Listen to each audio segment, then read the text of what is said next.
Selamat pagi saudara-saudariku, para pendengar Embun Surgawi yang dikasihi Tuhan, dan selamat akhir pekan. Kita awali renungan hari ini dengan bersama berdoa. Dalam nama Bapa dan Putra dan Roh Kudus, amin. Allah Bapa Maha Pengasih dan Maha Penyayang, Engkau telah mengikat dan memperbaharui perjanjian-Mu dengan kami dalam diri Yesus Kristus Putra-Mu. Mampukanlah kami untuk setia mentaati hukum-hukum-Mu. Dengan pengantaraan Yesus Kristus Putra-Mu Tuhan kami, yang bersama dengan Dikau dalam persatuan Roh Kudus hidup dan berkuasa, Allah sepanjang segala masa. Amin. Bacaan dari Injil Matius bab 13 ayat 24 sampai dengan 30. Pada suatu hari, Yesus membentangkan suatu perumpamaan kepada orang banyak. Hal kerajaan surga itu seumpama orang yang menaburkan benih baik di ladangnya. Tetapi pada waktu semua orang tidur, datanglah musuhnya menaburkan benih lalang di antara gandum itu, lalu pergi. Ketika gandum tumbuh dan mulai berbulir, nampak juga lalang itu. Maka datanglah hamba-hamba Tuhan ladang itu dan berkata kepadanya, "Tuan, bukankah benih baik yang Tuan taburkan di ladang Tuan? Dari manakah lalang itu?"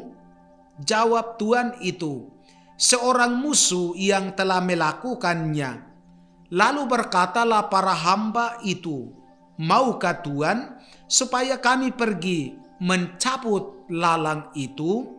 Tetapi ia menjawab, "Jangan, sebab mungkin gandum itu ikut tercabut pada waktu kalian mencabut lalangnya.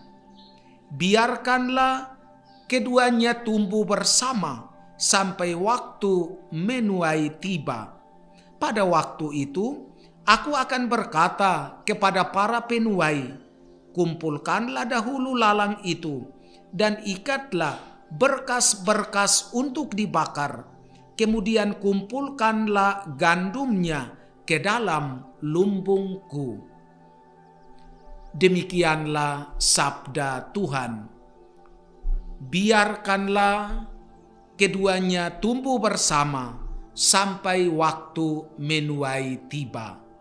Saudara-saudariku terkasih dalam Tuhan, setiap orang hidup berdasarkan apa yang diyakininya. Misalnya, seorang anak mengalami kesulitan belajar bila seringkali mendengar kata bodoh yang ditujukan kepada dirinya. Selain itu, ada juga seorang teman yang mengatakan bahwa hidup itu adalah pemberian diri bagi orang lain, maka ia sungguh hidup dari keyakinan itu. Setiap hari ia tampak sibuk bekerja atau membantu orang lain. Ia menjadi orang yang dapat diandalkan. Sangat mudah minta tolong padanya.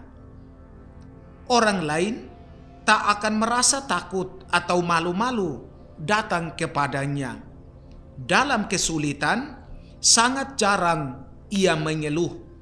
Karena keyakinan dan hidupnya ini, ia sungguh disukai oleh banyak orang dan ia menjadi berkat bagi sesamanya. Dalam Injil Matius hari ini, Yesus memberikan perumpamaan tentang benih lalang dan gandum. Benih gandum melambangkan sabda Tuhan. Gandum yang mulai tumbuh adalah mereka yang hidup dari sabda Tuhan. Namun beberapa orang telah mendengarkan si jahat dan menolak sabda itu. Mereka itu diibaratkan dengan lalang. Secara lahiriah, keduanya memiliki penampilan yang sama di mata banyak orang, seperti halnya gandum dan lalang yang sulit dibedakan saat pertumbuhannya. Perbedaan keduanya hanya dapat dilihat ketika musim panen tiba.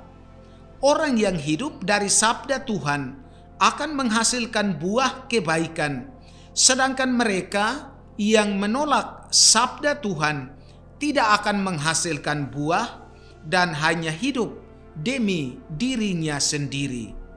Begitu seringkali Tuhan bersabda dalam diri kita masing-masing. Sabda Tuhan dapat ditemukan dalam kitab suci berupa teladan baik, nasihat, bahkan kritik yang membangun dari orang lain. Sabda itu dapat berteriak secara langsung dalam nurani kita saat menunjukkan jalan yang benar, dan betapa tidak jarang kita tergugah dengan sabda itu. Akan tetapi, apakah kita mendengarkan dan hidup dari sabda itu? Tanda bahwa kita sudah mulai hidup dari sabda Tuhan adalah buah-buah kebaikan yang kita hasilkan dalam hidup kita. Santa Teresia dari Kalkuta pernah berkata, buah keheningan adalah doa, buah doa adalah iman, buah iman adalah kasih, buah kasih adalah pelayanan, dan buah pelayanan adalah kedamaian. Terima kasih Tuhan, melalui pembaptisan dan sakramen lainnya, Engkau membimbing kami sehingga hidup kami bertumbuh menjadi bait-Mu yang kudus.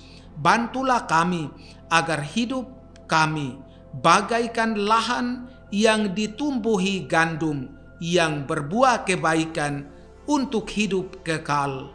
Amin. Tuhan bersamamu. Semoga saudara-saudari sekalian dilindungi, dibimbing dan diberkati oleh Allah yang Maha Kuasa, Bapa dan Putra dan Roh Kudus. Amin.